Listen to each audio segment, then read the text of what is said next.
Hai Sobat Kompas TV, saatnya kita update 3 berita terpopuler yang terjadi pada hari ini, Kamis 14 Oktober 2021, bersama saya Sinta Milenia. Berita pertama, polisi hari ini menggerebek 7 ruko yang menjadi kantor 13 penyedia aplikasi pinjaman online. 10 diantaranya merupakan penyedia jasa pinjaman online ilegal. Polisi mengatakan kantor yang memiliki 4 lantai ini biasa dioperasikan sebagai kantor analisis dan penagihan. Polisi menyebut dalam proses penagihan kepada korban, para penyedia jasa kerap melakukan ancaman dengan menunjukkan foto pornografi kepada korban untuk menagih uang yang dipinjamkan. Polisi sebelumnya juga telah membongkar kantor pinjaman online. Sementara di Cengkareng, Jakarta Barat, unit Krimsus Satuan Reserse Kriminal Polres Jakarta Pusat menggerebek ruko yang dijadikan kantor pinjaman online ilegal. Dalam penggerebekan ini, polisi membawa puluhan karyawan kantor pinjaman online untuk ditanyai seputar kegiatan perusahaan pinjaman online. Polisi sudah menangkap 32 orang dalam kasus pinjaman online ilegal yang terjaring dalam penggerebekan di sejumlah tempat. Untuk sementara, sudah ada 4 orang yang ditetapkan sebagai tersangka dalam kasus pinjaman online ilegal. Ada Undang-Undang Perlindungan Konsumen, ada Undang-Undang ITE yang kami jerat, ada Undang-Undang Perdagangan, ada Undang-Undang Pornografi yang kami temukan sekarang ini.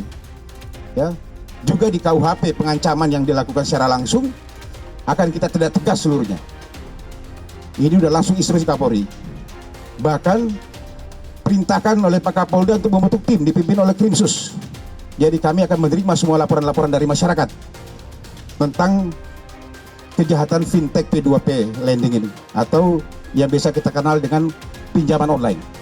Berita kedua, Pangdam Jaya buka suara soal keterlibatan oknum TNI yang membantu selebgram Rahel V-nya kabur dari karantina.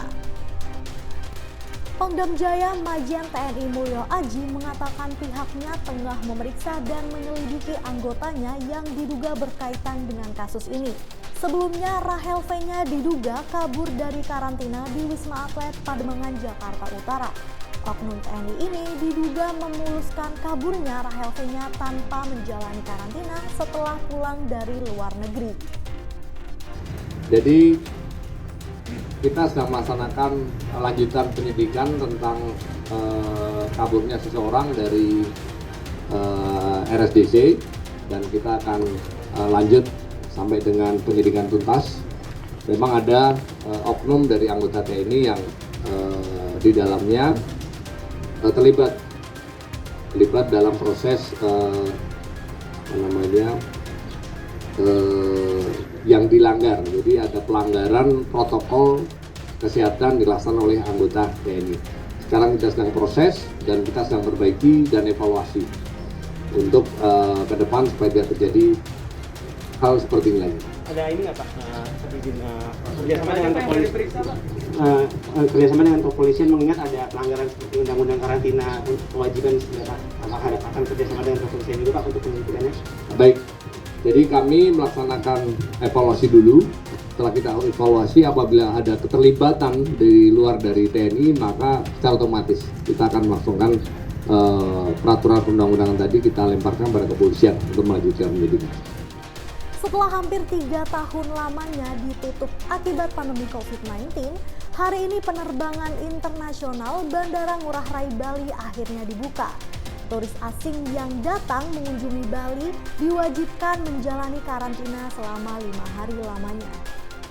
Hari pertama dibukanya kembali penerbangan internasional di Bali, pihak bandara belum menerima informasi terkait slot kedatangan penumpang yang diajukan maskapai penerbangan internasional. Pihak bandara juga masih menunggu regulasi dari Kementerian Perhubungan terkait pembukaan penerbangan internasional tersebut. Namun demikian, sejumlah fasilitas protokol kesehatan telah disiapkan termasuk menyusun alur wisatawan yang baru tiba. Wisatawan mancanegara yang akan berkunjung ke Bali harus menjalani karantina selama 5 hari di 35 hotel yang telah disiapkan oleh Pemprov Bali.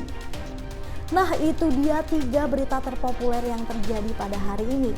Jangan lupa untuk like, komen, dan share video ini. Dan Saya Sinta Melenia pamit undur diri, sampai jumpa.